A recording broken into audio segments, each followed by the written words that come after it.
Σαν κλαδικό συνδικάτο και ομοσπονδία, κρίναμε αναγκαίο σήμερα να κάνουμε παρέμβαση εδώ στο χώρο σας, που πραγματοποιείτε τη συνέλευσή σας, για να δείτε τι θα αποφασίσετε στην πορεία. Να γνωρίζετε ότι ξέρουμε ότι μεθοδεύεται μια κατάσταση, τουλάχιστον στο Δήμο του Περιστερίου, για το θέμα της απελευθέρωσης του ωραρίου, της ευελιξίας. Να γνωρίζετε ότι σαν κλαδικό συνδικάτο δεν θα επιτρέψουμε αυτή την εξέλιξη για πολλούς και διάφορους λόγους. Να θυμίσω εδώ ότι στην προηγούμενη συνέλευσή σας είχαμε έρθει πάλι και κάναμε μια παρέμβαση και υπενθυμίσαμε σε εσάς την ανάγκη να βρεθούμε για να συζητήσουμε για το θέμα της σύμβασης. Από τότε μέχρι σήμερα δεν έχει γίνει κανένα βήμα σε αυτή την κατεύθυνση.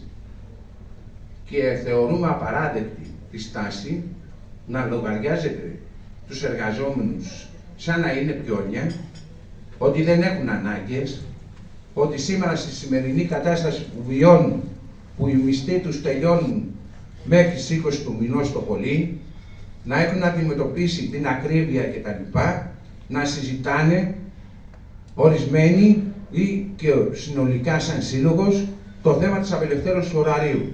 Και οι εργαζόμενοι έχουν δικαίωμα και έχουν κάθε δικαίωμα να υπερασπιστούν τα δικά τους τα δικαιώματα. Που είναι το πενθήμερο, το εφτάρο και το 40. Και αυτό θα κάνουμε κάθε προσπάθεια σαν κλαδικό συνδικάτο και ομοσπονδία να το υπερασπιστούμε. Δεν μπορείτε να συζητάτε σχεδιασμούς ερήμην των συναδέλφων μας στους χώρους των φαρμακαποθηκών.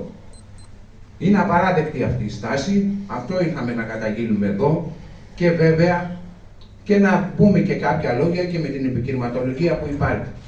Είναι υποκριτικό να λέγεται σήμερα ότι θέλουμε με την απελευθέρωση του ωραρίου να καλύπτουμε τις ανάγκες των φαρμακείων, όταν και εσείς οι ίδιοι γνωρίζετε πάρα πολύ καλά ότι πρωτοσαντείτε αυτό που λέμε παράλληλες εξαγωγές και μένουν ασθενείς χωρίς φάρμακα.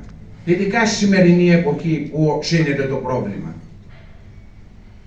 Θα μπορούσαμε να πούμε κι άλλα εδώ πέρα.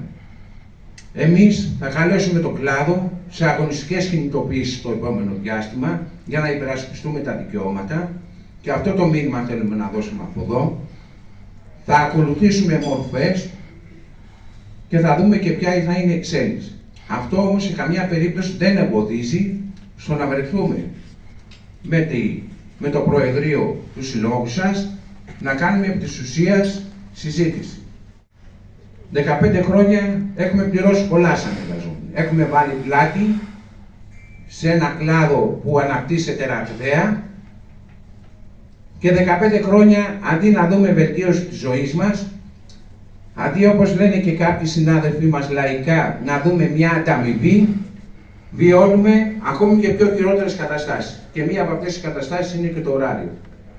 Καμιά διαπραγμάτευση γι' αυτό, τουλάχιστον από τη δική μας πλευρά, θα ενημερωθούν οι συνάδελφοι σε όλους τους χώρους και θα συνεχίσουμε αγωνιστικά.